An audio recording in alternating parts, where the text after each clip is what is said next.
gratifikasi, suap, tadi itu rentan terjadi pada pelayanan secara offline ya Pak. Nah kalau secara online, apakah ada hubungannya antara pelayanan online atau non tatap muka atau tidak bertemu langsung dalam menjaga integritas itu sendiri Pak? Sebenarnya potensi penyimpangan integritas itu bisa terjadi di manapun dalam skop apapun.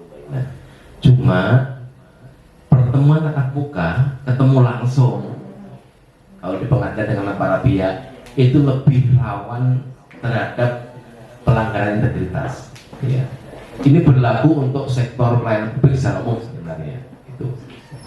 Nah, dengan mengurangi tatap muka langsung, memberikan layanan secara online, itu merupakan ikhtiar yang bagus Mbak Ina untuk mengurangi potensi pelanggaran terhadap integritas. Kita contohkan, Mahkamah Agung punya layanan berperkara secara elektronik atau kita kenal dengan e-court. Orang yang daftar perkara tidak harus datang langsung ke pengadilan. Sidang juga dengan e-litigasi. Ya.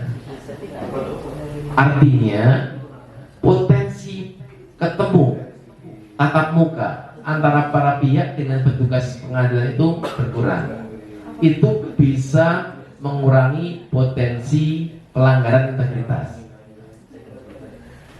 Dalam konteks lokal Mbak Ina, DPA Wonogiri kita punya aplikasi Waduk Gajah Mungkur ya. Aplikasi online berbasis WhatsApp ya.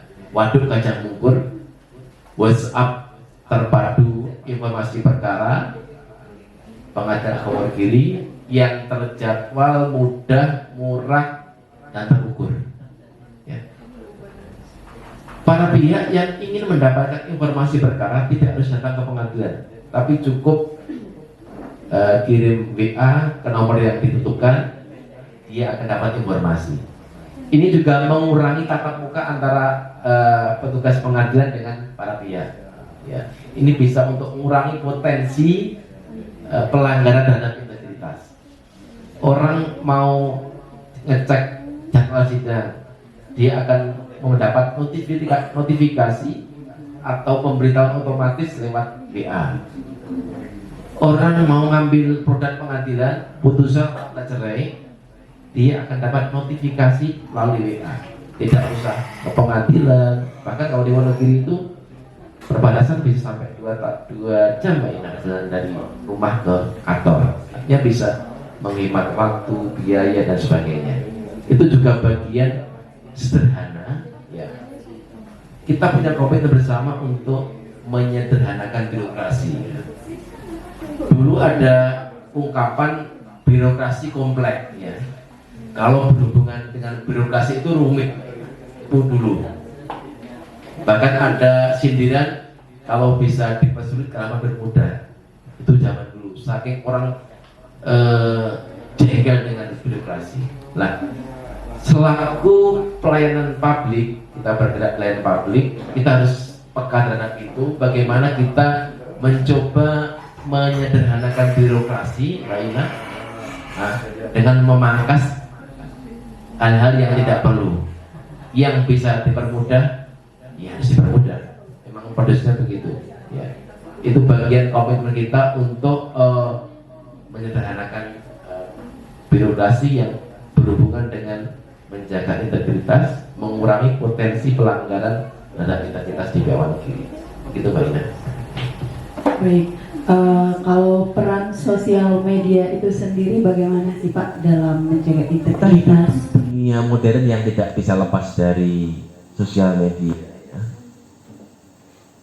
Kalau kita kutip hasil survei Asosiasi Penyelenggara Jasa Internet Indonesia, ya, pengguna internet di Indonesia itu mencapai 215 juta Mbak Ina, ya.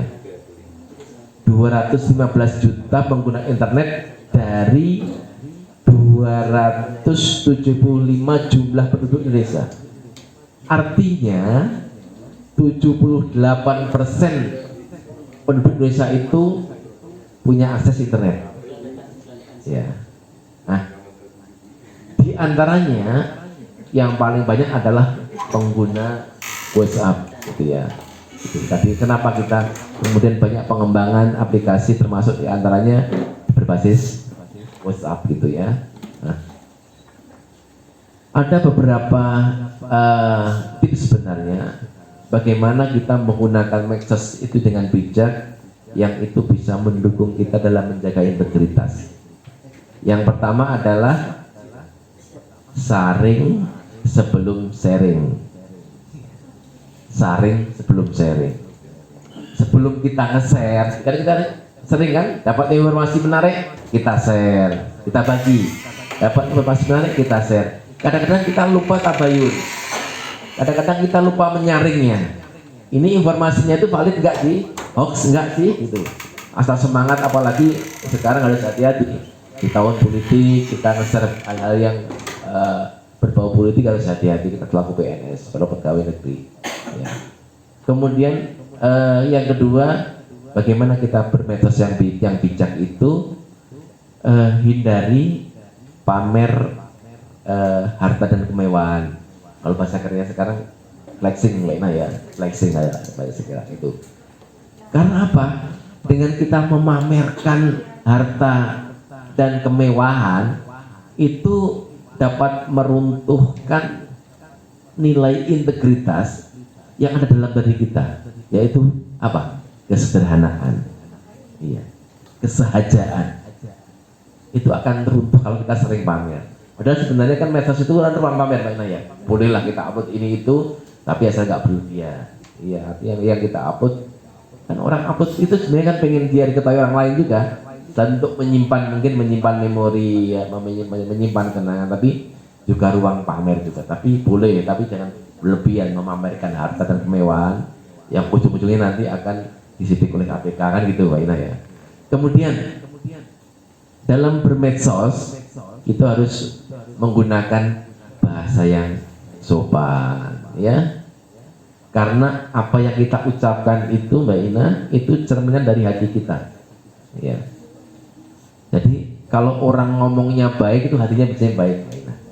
Karena yang keluar dari mulut kita itu cerminan dari yang ada dalam hati kita, yang nggak kelihatan itu. Kemudian dalam bermedsos juga hindari postingan yang negatif, banyak mengeluh, curhat dan sebagainya, kan?